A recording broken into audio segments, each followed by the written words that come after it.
It was just another Tuesday until the news hit like a punch to the chest.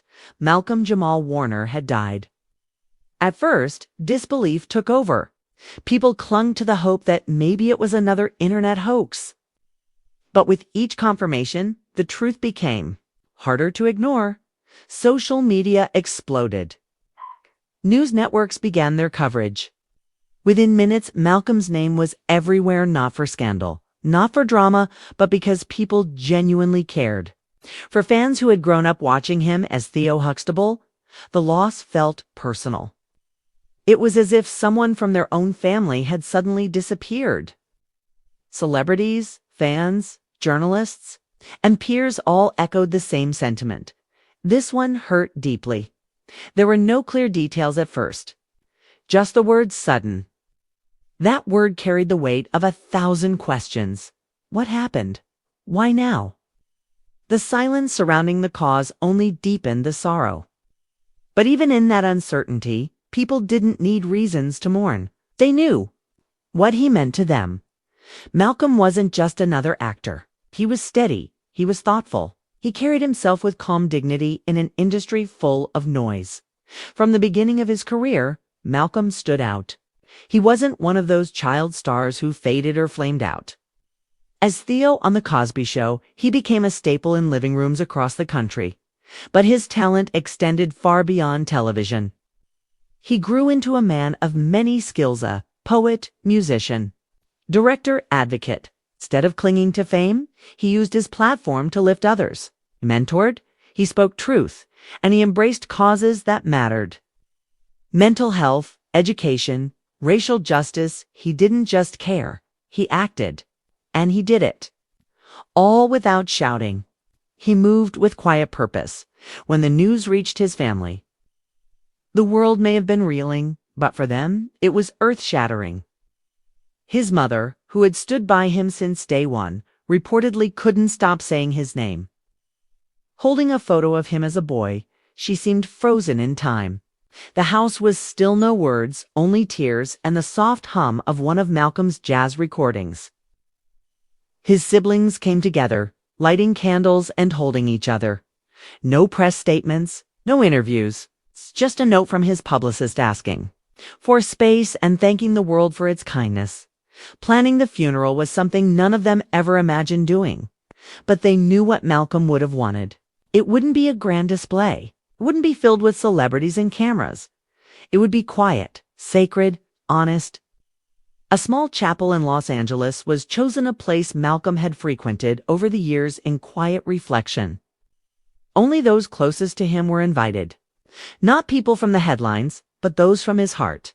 The chapel was adorned simply in soft whites and golds. Malcolm's favorite jazz played in the background. Single photo of him, smiling, candid, not pose-dressed at the front. Guests were asked not to wear black, but muted colors to reflect peace instead of mourning. There were no speeches written for applause, no performances, just heartfelt tributes, soft music, and long silences. It was a space of love, built not for show, but for presence. Then came the whispers, would Bill Cosby show up? Reactions varied. Cosby's legacy had been heavily debated in recent years, but his relationship with Malcolm had always been complex. Malcolm never publicly condemned him, and those close to them knew their bond ran deep. So when Cosby did arrive, escorted by a longtime friend, no announcement was made. He simply walked in quietly and sat in the front row. His face, weary and hollow, spoke more than any press conference ever could. He didn't greet anyone at first, just stared at Malcolm's photo with grief written all over his posture. For a while, people weren't sure if he would say anything. But when the moment came for loved ones to speak, he slowly rose. His voice was aged and unsteady, but clear. He spoke not as a public figure, but as someone who had lost someone he deeply loved. He remembered a young Malcolm on set, full of questions and curiosity. He talked about the kind of man Malcolm became: strong, thoughtful, independent. His voice cracked as he said, "Malcolm, I loved you like a son, and I hope you always knew." That, as he sat down, the room sat in silence, tears falling freely. Whatever people thought about Cosby, in that moment, his words rang with sincerity. Soon after, the rest of the Cosby Show cast began arriving. Felicia Rashad, Tempest Bledsoe, Kashia Knight, Pulliam Sabrina LaBeouf, and Jeffrey Owens all came quietly. There were hugs, tears, and silent nods. It was the first time many of them had been in the same room in years. But that day, they weren't a TV family, they were real people, united by shared memories and real grief.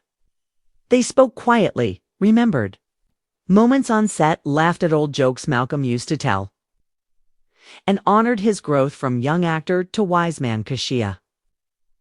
Talked about how he encouraged her through difficult scenes as a child. Jeffrey, fighting through emotion, said he was our little brother, but he grew into someone we all admired. Their words weren't rehearsed or polished. They were honest. The kind that don't need embellishment. The most moving part came. In music, a close friend of Malcolm's, a saxophonist, stepped forward and played one of Malcolm's own jazz pieces. The melody filled the chapel's soulful, mournful, pure. Then came recordings of Malcolm's spoken word, his voice echoing softly through the space, reminding everyone what mattered most: to live with intention, to love deeply, and to speak your truth. Finally, a small choir sang one of his favorite hymns. No theatrics, just voices in harmony, lifting his spirit one last time. After the service, clips began circulating online. Though the family had kept the funeral private, a few attendees shared brief moments, not to sensationalize, but to help others grieve with them. Malcolm's voice, music, and legacy spread quickly across the internet.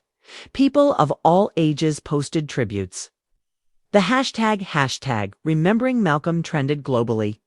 Fans quoted lines from The Cosby Show, shared memories of seeing him at poetry events, and recalled how kind and grounded he was in person. Even those who never met him wrote posts as if they had lost a close friend. Media coverage followed, but for once, it was filled with compassion. There were no cheap headlines, just stories of integrity, talent, and grace. People celebrated him not because he had been famous, but because he had been good. In a world that often feels divided, his death brought people together, not in argument, but in shared reverence. Bill Cosby's emotional appearance sparked discussion. Yes, but most acknowledged the raw humanity of that moment. It was a reminder that life is complicated, grief doesn't fit neatly into boxes, and love can exist even in broken places.